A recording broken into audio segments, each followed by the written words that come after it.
From the heart of South Asia to the crossroads of Central Asia, from the turbulent Middle East and North Africa to the power corridors of the West, where narratives collide, perspectives matter and stories connect. This is Beyond Borders. I am Umar Khalid Butt. And during the course of the show, we'll try to decipher stories that, pertain to all of us across the world and bring you issues that are extremely important in this changing arena. We'll begin with what we call the top stories of the day or region lines. We start from Istanbul, where Pakistan has accepted the request of Turkey and Qatar to rejoin negotiation table with the Afghan Taliban. Pakistan's delegation would restart the talks from where they had ended them, with the core demand that Afghan Taliban stop backing terrorists who attack Pakistan from their territory. Meanwhile, security forces have eliminated 22 terrorists belonging to the Indian proxy group Fitnatul Hindustan, including their key leader Wajih Abbasi alias Mazahim, in 3 separate operations conducted in Balochistan and Bajour. Security forces have foiled their bid to infiltrate through Pakistan-Afghanistan border in the Bajour district.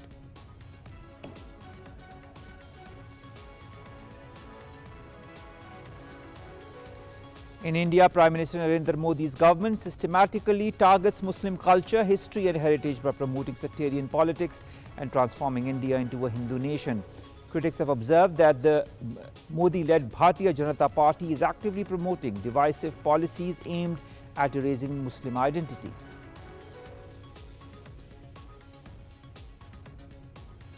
Moving on, US President Donald Trump and Chinese President Xi Jinping agreed to call off a mutual escalation in their country's trade war, lowering the temperature in a heated confrontation that has threatened to upend the global economy. Trump and Xi sealed a 1-year truce on Thursday on the sidelines of the Asia-Pacific Economic Cooperation Summit in South Korea, where the two leaders met face-to-face for the very first time since 2019.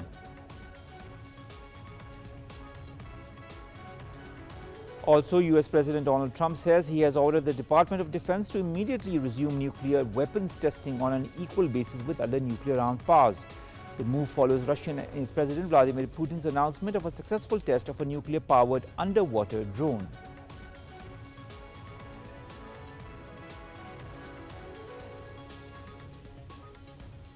And lastly, over 130 people are killed in police raids on drug trafficking in Brazil's Rio de Janeiro. The police raid was the deadliest in the city, where authorities have been trying for decades to contain gangs which control many of its poorer neighborhoods. We'll begin with South Asia. Our leading story, of course, is the resumption of the talks between the Afghan Taliban and Pakistan. These talks, which had seemed as if they were going nowhere, and of course we had the recent statements that we discussed in yesterday's program as well, including that by our Information Minister Taula Tarar Saab, as well as our Defence Minister Khaja Asif, in which they highlighted all that had happened in the talks, the long talks, the hours-long talks that had led to nothing, because the Afghan Taliban were not willing to sign on the dotted line and do the needful as per Pakistan's demands to curtail such terrorist outfits entering into Pakistani territory from Afghanistan. Now that these talks have resumed on, of course, the request of the mediators, let's see where things move along. We've been joined by 2 guests to discuss more on that. Let me introduce them to you one by one. In the studios, we've been joined by Wajih Abbasi Saab. He's a foreign affairs analyst. Wajih Saab, thank you very much to have joined us. Our second guest joins us online. He's none other than General Raza Khan Saab. He's a defense analyst. Thank you very much, sir, to have joined us and to have given us your time, which is very important. And of course, the topic is equally important. We'll begin with you, General Saab.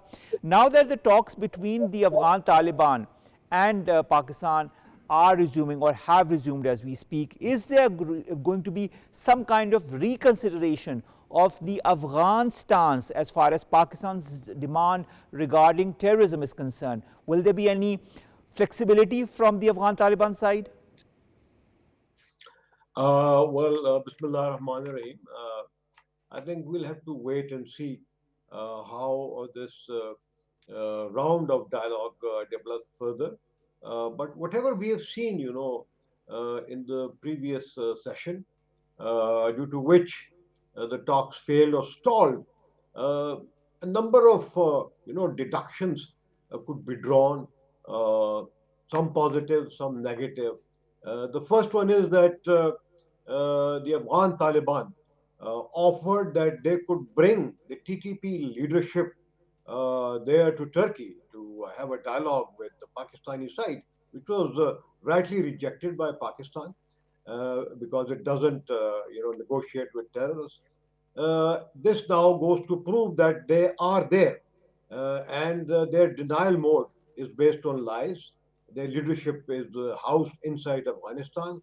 The second deduction is that once again they said that they could actually relocate the TTP and their leadership to elsewhere, to places other than southern Afghanistan. Probably they meant northern Afghanistan, which again goes to prove that they are there inside Afghanistan.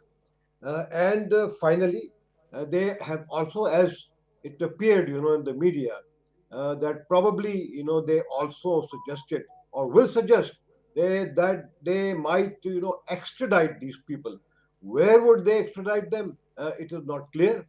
Also, you see, the spate or the momentum in the TTP terrorists trying to infiltrate inside Pakistan. Also, I think seems that they are feeling the heat of this dialogue, and they know how determined Pakistan is to take them out wherever they may be, on Pakistani soil or inside Afghanistan.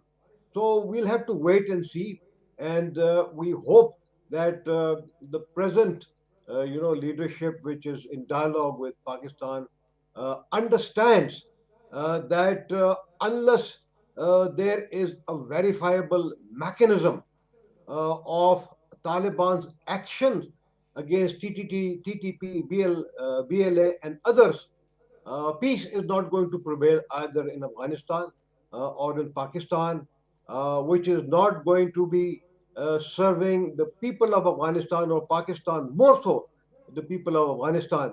They must also know that all incentives that are being extended to the present Afghan government, whether they are political, diplomatic, or economic, like the most favored nation status, like the extension of the CPAC or the CASA project, all that can turn, into disincentives if these talks fail in the future. So one can only hope that this does not happen. All right, let's hope this doesn't happen. But you talked about mechanisms. Wajih Abbasi Saab, let's take that very point forward. What mechanisms, guarantees or safeguards should Pakistan be asking from the Afghan Taliban government or their representatives for accountability in these talks, for these talks to have some kind of success? First of all, the guarantees would be only the practically what is happening, what happens on ground.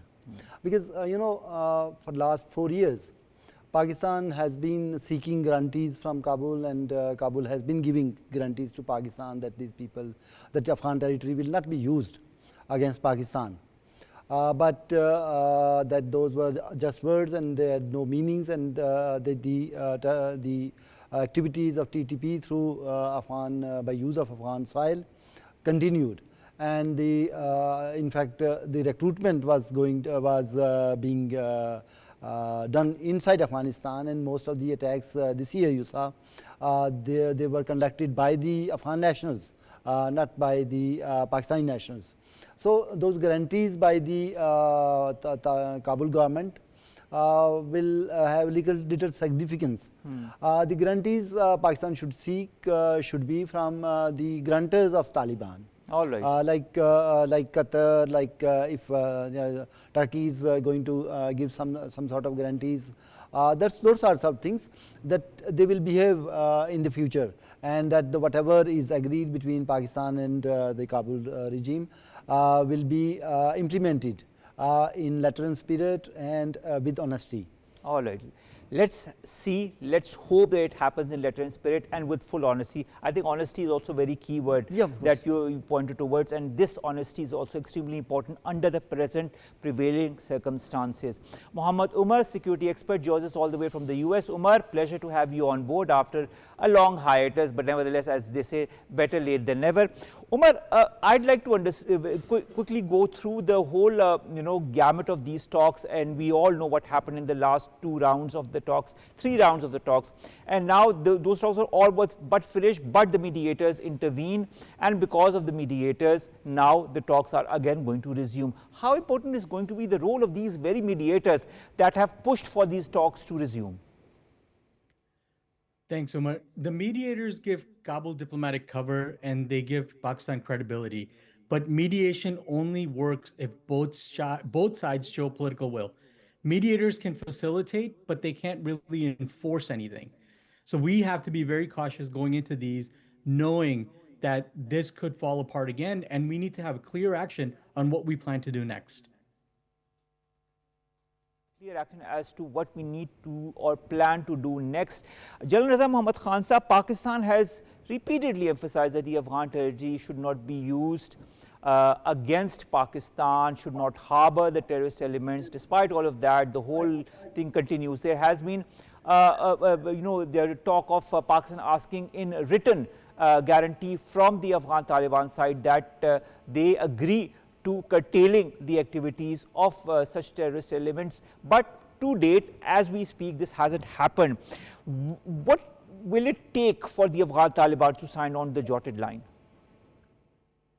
Well, I think first of all, they need to consider the edict or fatwa of their supreme leader, who had very clearly stated a few months back that anyone who from Afghanistan or belonging to Afghanistan who undertakes attacks outside Afghanistan, particularly against Pakistan, they are not undertaking jihad.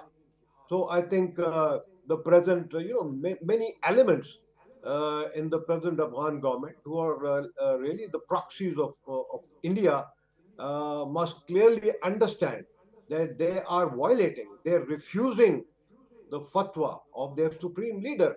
And if they're doing so, then obviously, their credibility must be exposed by the supreme leader. Secondly, I think it is extremely important that the level at which Afghanistan is undertaking this dialogue is done, in a manner that those people can take their decisions themselves. Right now, I think that team is not authorized to take independent decisions, as we have learned from the media, that at every point, I think they are getting back to Kabul, and they are actually dithering on giving them final decisions and extending these talks for no rhyme or reason. I think if it was the Ministry of Interior of Afghanistan, then Mr. Sirajuddin Haqqani should have gone there themselves rather than sending his deputy. And now we hope, that this session can now take independent decisions, and they have been given clean and clear authority to undertake and complete this discussion in this. Finally, I think it's very clear that India does not want that this process of dialogue should succeed between Afghanistan and Pakistan.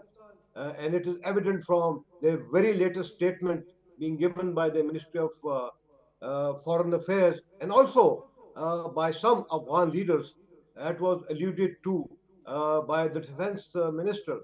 So these are, some of the bottlenecks, and we hope that they will quickly be removed in Turkey. And thereafter, I think another important aspect is that of the border management, which was actually agreed between the two defense ministers. Again, there has to be a different mechanism for that in terms of probably, satellite coverage, patrolling, joint increase of, let's say, checkpoints, and separate teams to work out and to settle disputes at the Pak-Afghan border itself. So what I believe is that I think that first session, uh, I think that those decisions would still hold good, but from the Ministry of Interior, who are actually responsible for controlling these terrorists, I think that is not forthcoming, and that should be a matter of concern for the guarantors as well as Pakistan and the people of both Afghanistan as well as Pakistan. All right, Janan Sahab, that's an interesting point that you've raised. When it comes to border management or border security, because of course there's infiltration of these Afghans or the TTP or other such elements into Pakistani territory to create whatever they are doing, the terrorist incidents that have been happening within Pakistani territory. When we say that the Afghan territory should not be used against any neighborhood country, including Pakistan. When we say not used, how can we properly manage our border? Should it be just border management? Should it be sharing of intelligence? Should be other commitments?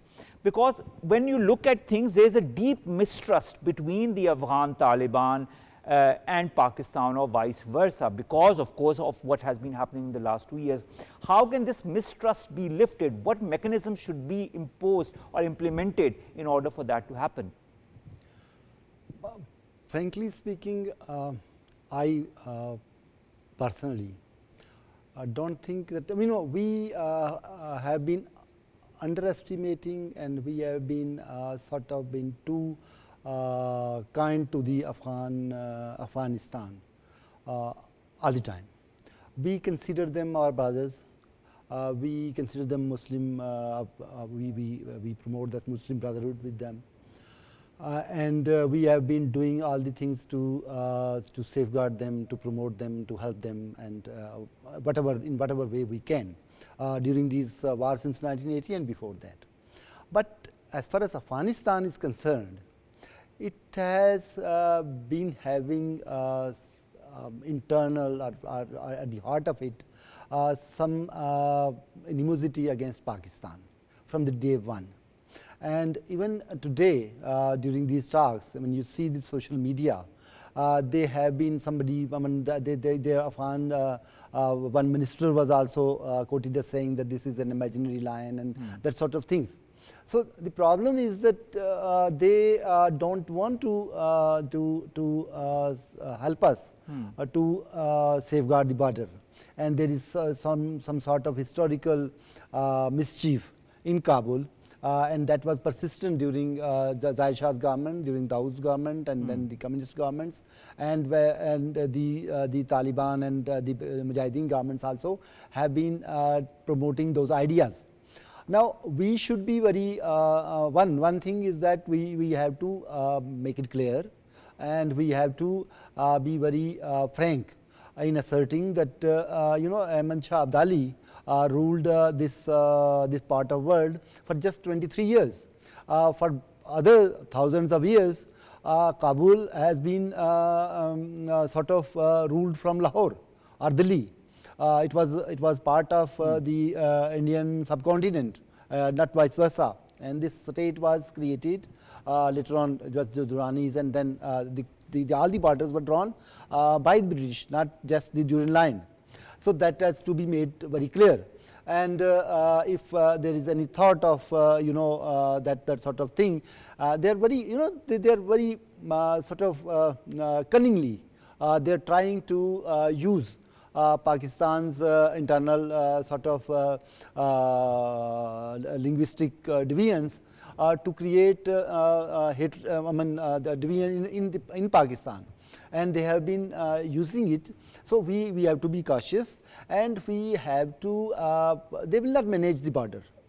We will have to manage it, and we will have to manage it very strictly. But we cannot manage this until there are commitments that are made from the Afghan Taliban side that they will adhere to what Pakistan has said as far as, you know, the infiltration of terrorist elements from the Afghan territory into Pakistan is considered. And this has to be put into letter and spirit and signed on the dotted line by the Afghan Taliban. That is extremely important under these circumstances. Ladies and gentlemen, that brings us to the end of this very first story. Our second story also concerns terrorism. There have been various incidents in Pakistan, and of course we've also seen the response by valiant soldiers. There has been 4 important TTP terrorists who have been killed in Bajor. One of them was alias Amjad alias Mazahim, who had served as deputy to TTP chief Noor Wali Mahsood and headed the Rahbari Shura of what the state terms as the Indian proxy Fitna al-Khawarij. The second was, of course, 2 important such attacks that happened, and they were thwarted very valiantly by our armed forces, and both of them happened in Balochistan. 18 terrorists linked to Fitnatul Hindustan were killed in these 2 IBOs. Now, to further discuss this whole security paradigm in the wake of the terrorist incidents that have been happening in Pakistan, we continue to be joined by General Raza Khan as well as Wajih Abbasi Sahab. General Raza, I'll begin with you. The elimination of key TTP and Indian-sponsored militant commanders, including Amjad alias Mazahim, how does this reflect Pakistan's continued enhanced intelligence and border security capabilities when it comes to thwarting such elements is concerned? I think these recent counter-terrorism operations goes to prove the capabilities and the determination of the government and the armed forces of Pakistan to go after all terrorists, as I said earlier, to go after their safe havens, their hideouts, their finances, their logistic support, whether inside Afghanistan or inside Pakistan, through the National Action Plan, supported by the Provincial Action Plan, and you are seeing that happening. It also speaks now of the enhanced abilities of the armed forces of Pakistan to take out the terrorists both by day or by night in all weather conditions. So I think that's a great change, a very positive change, and that's also a big message to these terrorists, their supporters, and particularly India and Afghanistan.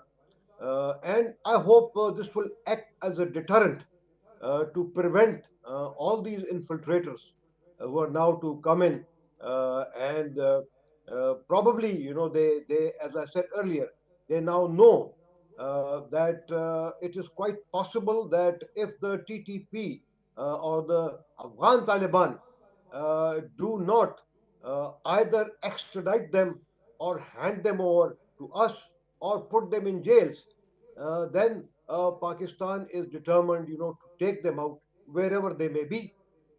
And with that, I think it is extremely important that, as the COS said today, that the people of KP, particularly, the tribal leaders, they have assured the armed forces of Pakistan that they reject, the twisted philosophy or beliefs of the Fitna al-Khawarij, and they will support the government and the armed forces of Pakistan in every possible way. So that's also a kind of message that has gone to them, and that will also have a positive effect.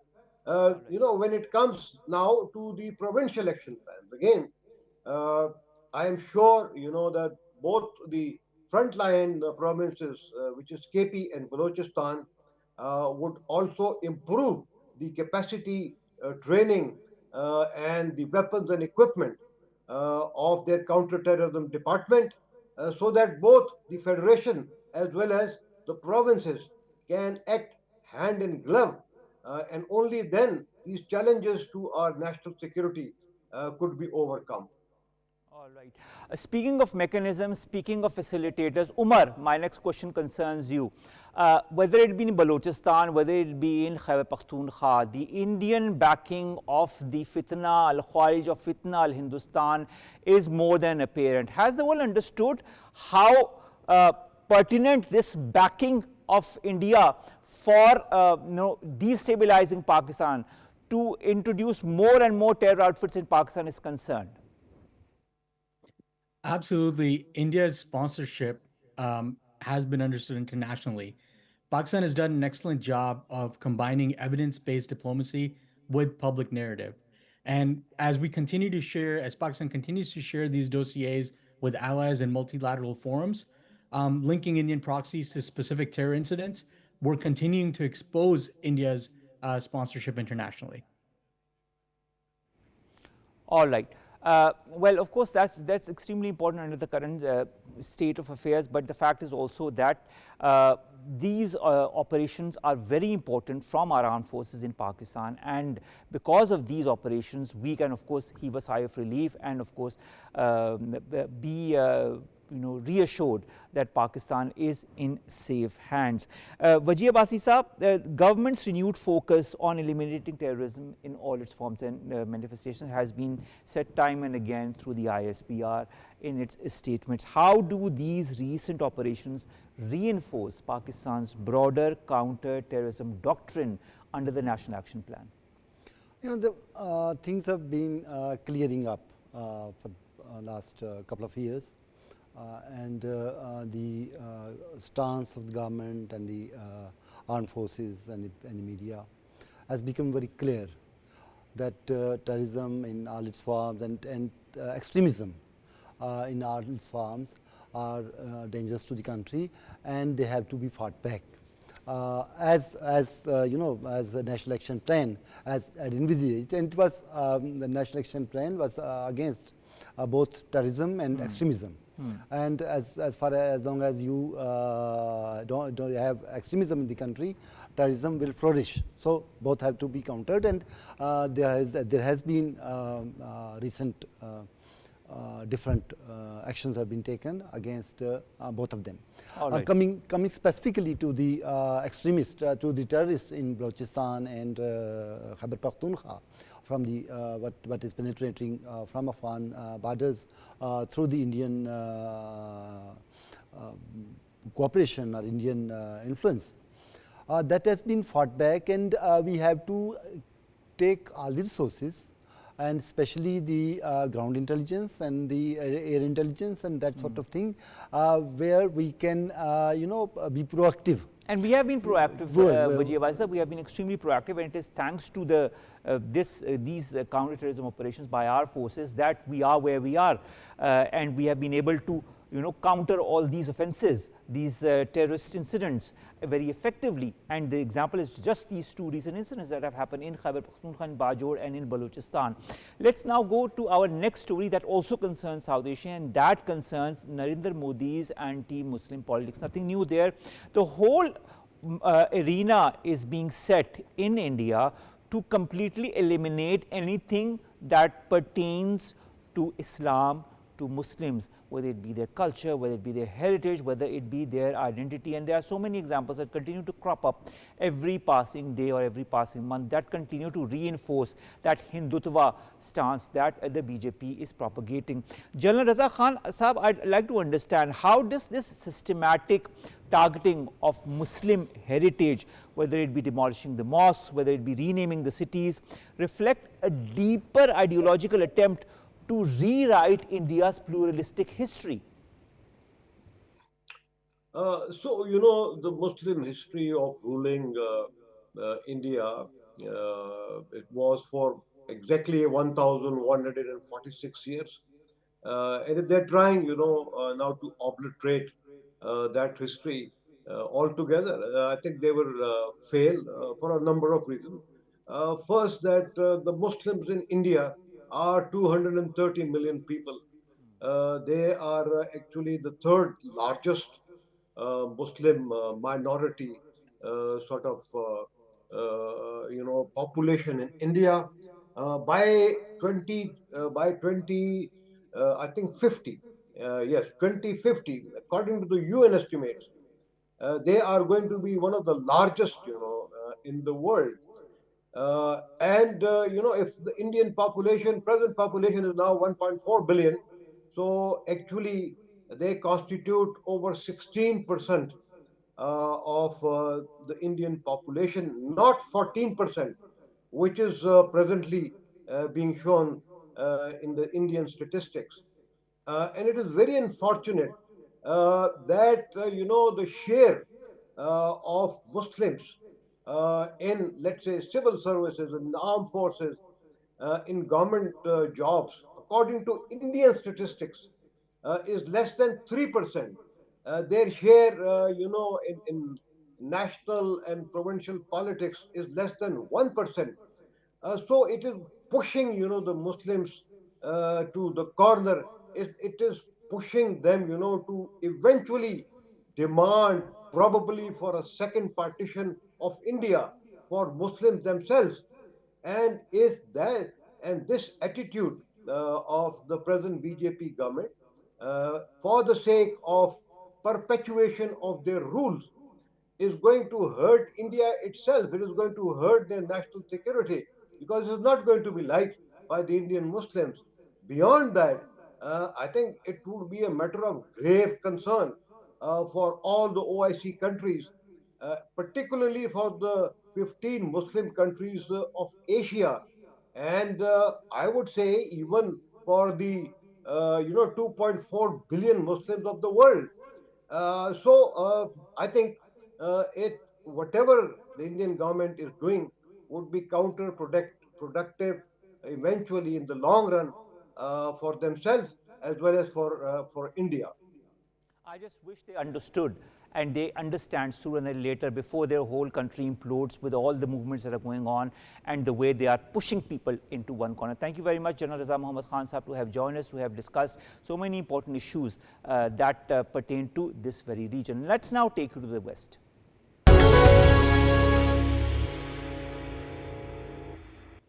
Our leading story concerning the West, of course, is this landmark meeting that has happened between Donald Trump and Xi Jinping, the US and Chinese leaders in Busan. And it is the first meeting after 2019, which shows certain kind of a detente between both leaders following this meeting, because a lot of positive developments seem to emanate from it. More in the following report.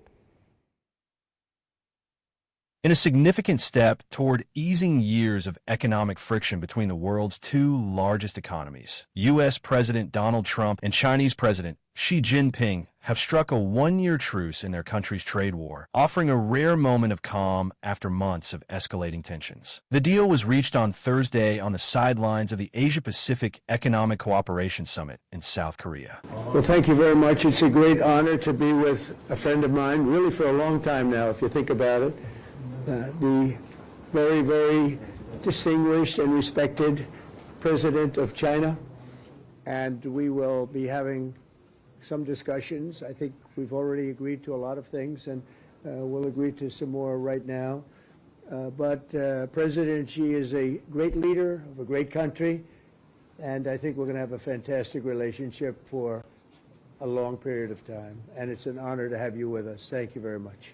The U.S. and Chinese leaders' first meeting since 2019 aimed to stabilize global markets rattled by tariff battles and supply chain disruptions. Under the agreement, China will defer its planned export controls on rare earths, while the United States will drop a threatened 100% tariff on Chinese goods. Trump also announced a cut in a 20% fentanyl-related tariff to 10% after Xi pledged to curb exports of the synthetic drug. Dennis Wilder, a former U.S. National Security Council official, described the outcome as a pause and a small rollback in the trade war, saying both sides had agreed to stop firing as long as they hold to the agreements. China confirmed the export control deferral and mutual suspension of technology and port fees, while she urged prompt follow-up actions to reassure global markets. Despite the truce, most tariffs remain, with average U.S. duties on Chinese goods at around 47% and China's tariffs on U.S. products about 32%. Analysts called the deal a partial freeze that brings temporary relief but leaves core disputes unresolved.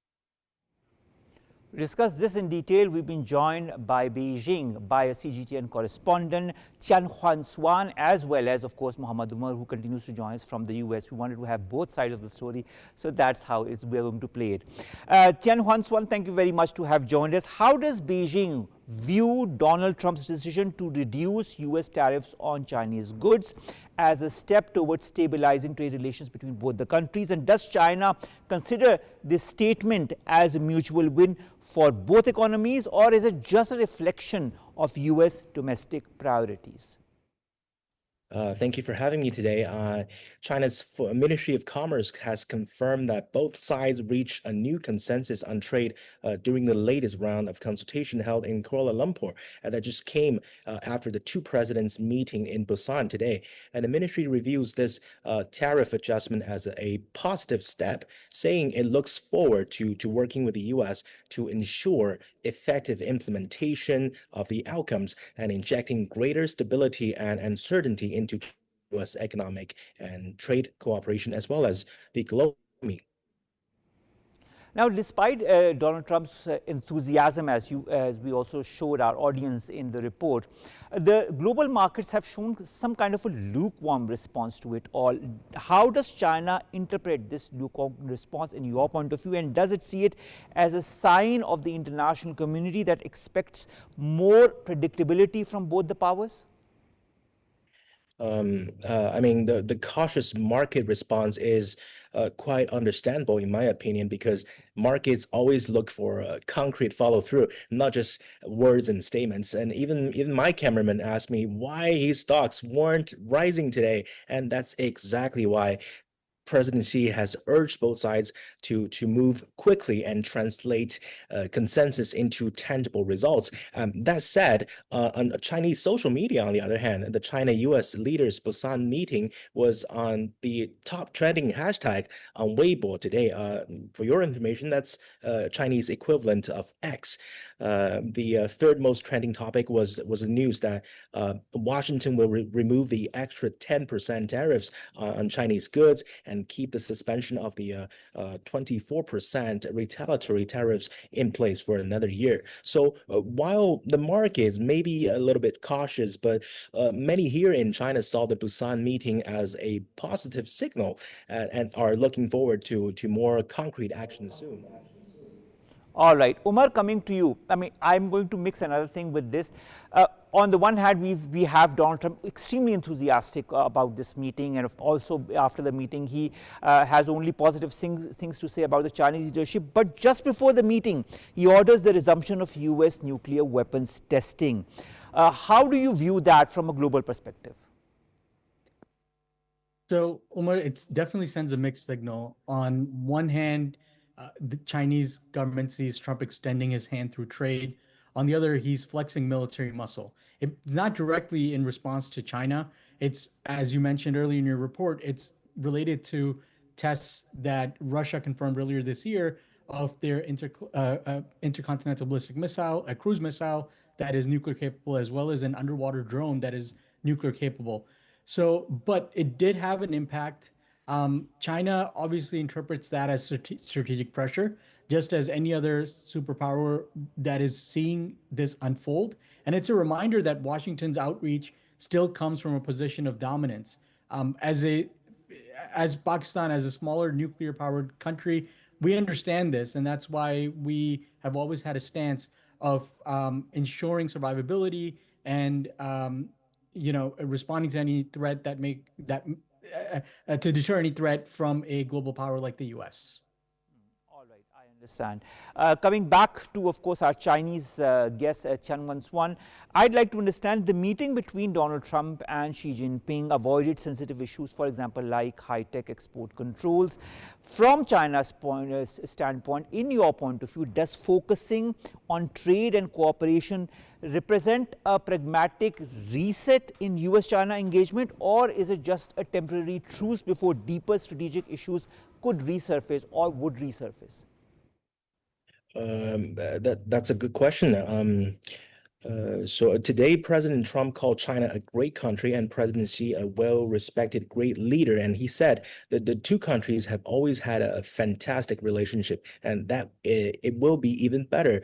And yes, I mean, the relationship has seen ups and downs, but in the long run, if you watch it closely, it's generally been on the right course, let's just say. President Xi said China and the US should maintain communication through various channels and levels to enhance understanding because dialogue is always better than confrontation. He also stressed that business relationships should remain the anchor and driving force of bilateral ties, not a stumbling block or point of friction between the two sides. And there's good reason and good potential for cooperation in other fields too, such as combating illegal immigration and telecom fraud, as well as anti-money laundering and also our artificial intelligence. So from my perspective, focusing on these areas such as trade is definitely a pragmatic reset, building trust step by step. Umar, I'd like to understand from a US perspective or the US allies perspective or regional partners, including Pakistan, Southeast Asia and other countries as well, how significant is this meeting in reshaping US-China relations? What ripple effect could it have, in your point of view, for regional strategic alignments and supply chain decisions? Extremely significant, Umar. It signals that the US and China are talking, which lowers regional anxiety.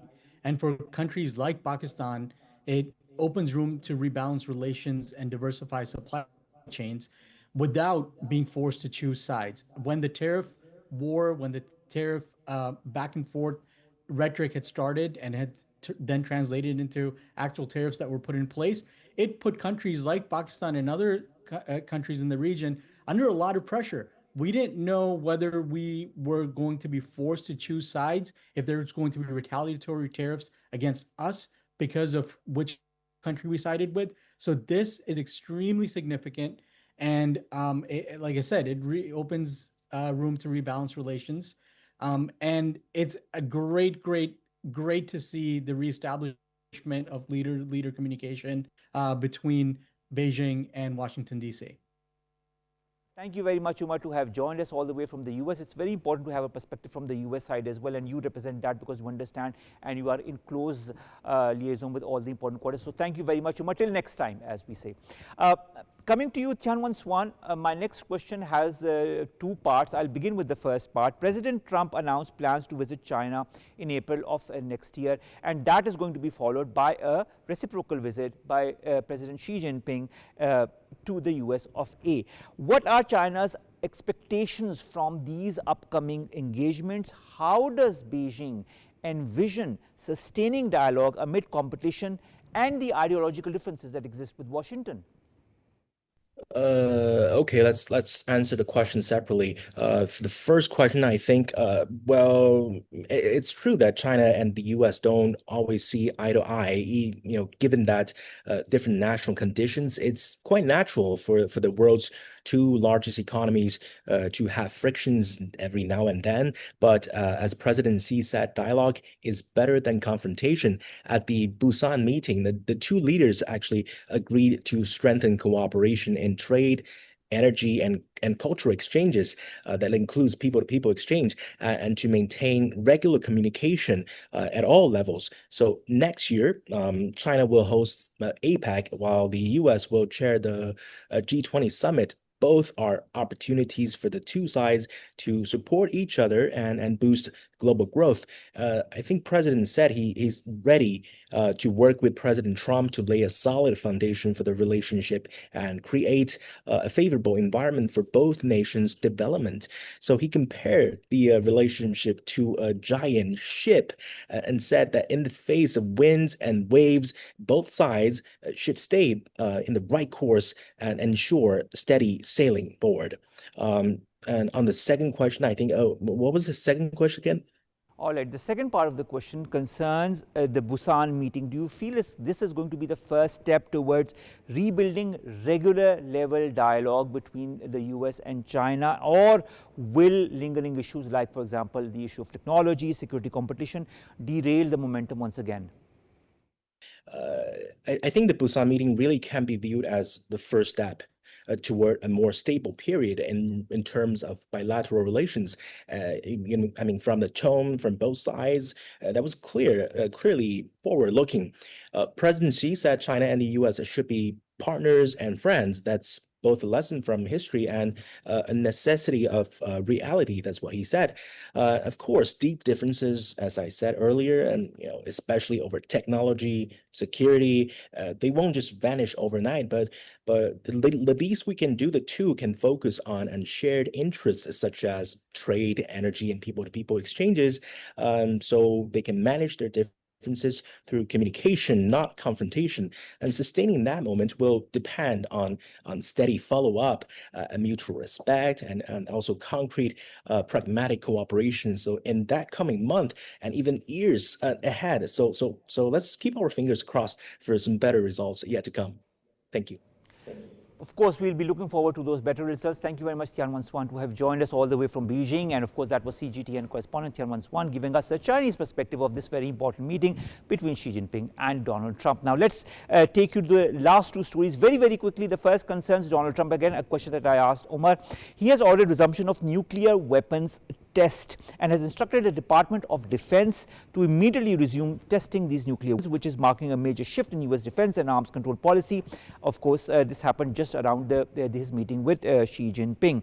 He announced a decision through social, saying the move was necessary to maintain parity with other nuclear powers, asserting that Russia is second and China is a distant third, but will be even within 5 years. That, of course, is a reaction to the Russian side that has said, of course, that it is conducting the test Poseidon nuclear power torpedo and the Burevestnik cruise missile and a series of nuclear launch drills that happened earlier this month. That is, of course, comes as a reaction to that as well. Let's see how further this moves the nuclear race between these countries. Finally, in Brazil, there has been a very, very deadly police crackdown in which more than 132 people have been killed. Brazilian officials have sought to reassure participants of next week's COP30, because COP30 is happening in Brazil next week, and this of course escalation of violence and that led to the death of more than 132 people is a cause of concern for many of those who are coming from across the world to attend the COP30. But